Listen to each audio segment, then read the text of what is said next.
Although we have a choice in becoming the people we strive to be, it is without a doubt that our childhoods shape us to a certain extent. How we choose to react to different situations and the way we express ourselves are behavioral patterns that are formed starting at a young age when we first begin to learn how to make sense of our immediate environment. Marriage and family counselors Dr. Milan and Kay Yurkovic discovered that everyone has a certain love style based on their upbringing. A love style is comprised of our tendencies and inclinations of how we respond to our romantic partners. By understanding how we love, we can learn how our love styles affect our relationships. Here are Dr. Milan and Kay Yurkovic's 5 love styles. 1. The pleaser. The pleaser often grows up in a home with an overly protective or angry and critical parent. As children, pleasers do everything they can to be good and be on their best behavior, so as to not provoke a negative response from their parent. Pleaser children don't receive comfort.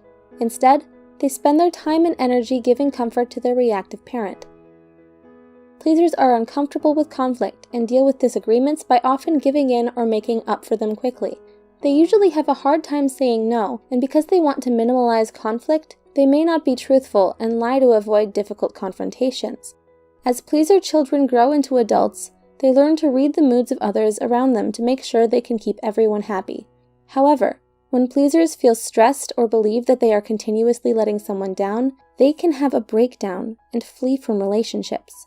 Pleasers often spread themselves thin trying to be everything to everyone when it's not realistic, and instead of forming healthy boundaries for themselves, they focus more on the needs and desires of others. In order for pleasers to cultivate stable relationships, they have to be honest about their own feelings, rather than trying to do what is expected of them. 2. The victim. The victim often grows up in a chaotic home. Victims learn to be compliant in order to survive by putting less attention on themselves so they can stay under the radar. To deal with their angry, violent parents, victim children learn at a very young age to hide and stay quiet.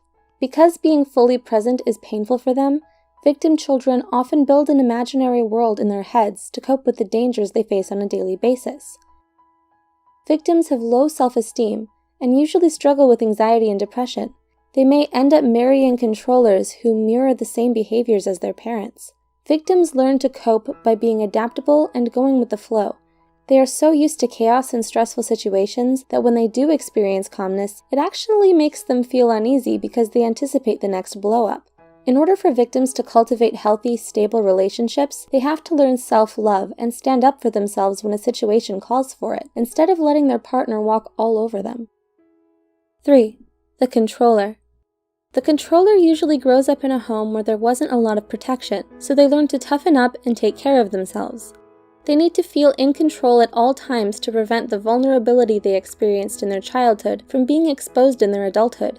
People with this love style believe that they're in control when they can avoid experiencing negative feelings of fear, humiliation, and helplessness. Controllers, however, don't associate anger as vulnerability, so they use it as a weapon to remain in power.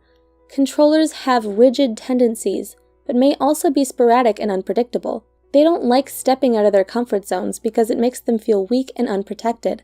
They prefer to solve problems on their own, and like getting things done in a certain manner. Otherwise, they get angry.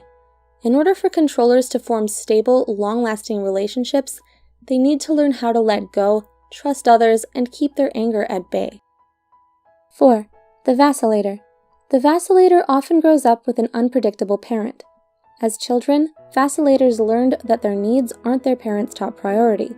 Without consistent affection from their parent, vacillators develop a deep fear of abandonment. But when the parent finally feels like giving their time and attention to them, vacillators are usually too angry and tired to receive it. As vacillators enter adulthood, they try to find the consistent love they were deprived of as children.